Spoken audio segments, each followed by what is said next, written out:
Welcome to N, day 2. Now, these are called funhouse letters because it's sort of like those mirrors where one side will look really big and one side will look small, or it just all looks crazy and you want to run out of there screaming.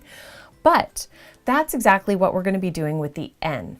We're going to be taking a serif N, so typically drawn like that, and we're going to be modifying it so that it's large on the top or bottom heavy. You're going to take that serif shape, let's do big on the top first, and start to sort of sketch it in a little bit. Your N, of course, you have this diagonal line, and that's going to run parallel to this outer line. And then coming up here, you want it to expand a little bit on the top so that you can create your serif top to your N with that expansion gradually coming out. So as this one comes down, oh, that's all, I'm almost straightening it out. But as this comes down, you want to bring it in for your funhouse base. And then think about your proportions.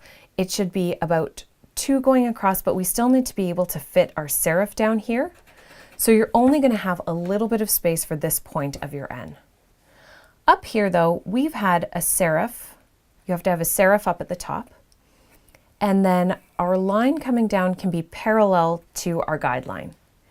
Now let's sketch in that serif down at the bottom here. And then we're going to bring our line back up. So looking at what we've got, we have this bottom section and then we have this bottom section, and they both need to come up. We want to ensure that there's expansion as we come up to the top and then come back down so that you end up with a flare. But a flare on this part doesn't look so great. So we will make that flare happen in the center, the more dominant part of the letter. So keep your thin upstroke nice and thin following the angle, and then connect this bottom point to this one here. That then gives you this flare up at the top with a smaller base on the bottom. Now we're going to do a similar letter over here. Think about everything we need to fit up on the top here. We need to fit a serif here, and we need to fit double serifs on this side. So our little serif is going to go here, and then let's put in our double serifs for the other side. I know that I've snuck over the edge just a little bit, but otherwise I feel like there's no way we're going to fit all of this. Now, just like here, our thin upstroke, which is going to stay thin, is going to come all the way down following that guideline. So keeping it pretty thin. And then this portion is going to connect to the end of our thin line, bringing it down, and you want to make sure that it's not actually touching your serif. So if you need to, just bring your serif in a little bit, even if it's just in the bottom part, so that those two lines right here and right here are roughly parallel.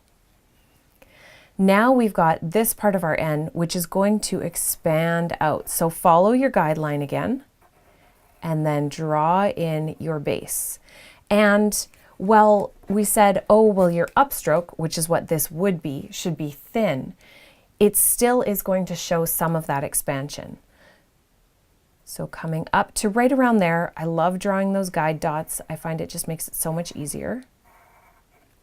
And then we're going to take up most of this space with the base of the N.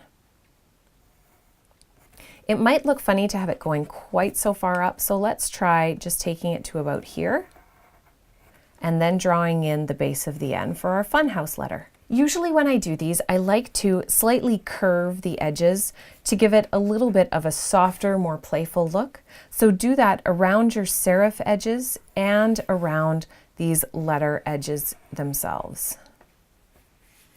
You'll end up with 2 different styles of N, and you can erase your extra lines so that you can start to see your funhouse N's a little bit more clearly. One other thing that you might want to think about in order to modify these and make the funhouse aspect look a little less crazy would be to drop some of these meeting points. So bring it about halfway instead, and then connect that to the bottom. This is so much of what lettering is about. It's about taking your letter styles and playing around with them a little bit and not worrying if you don't get it perfect the first time. You'll never find a new letter if you're not going to play. This is sort of the perfect thing to do too, like maybe if you're on the phone and you just want to doodle. Drawing one single letter doesn't give you the forced, okay, I need to sit down and create and it has to be perfect and I have to have lots of time. It's one letter. You can try it out and play around with it until you find something that you like.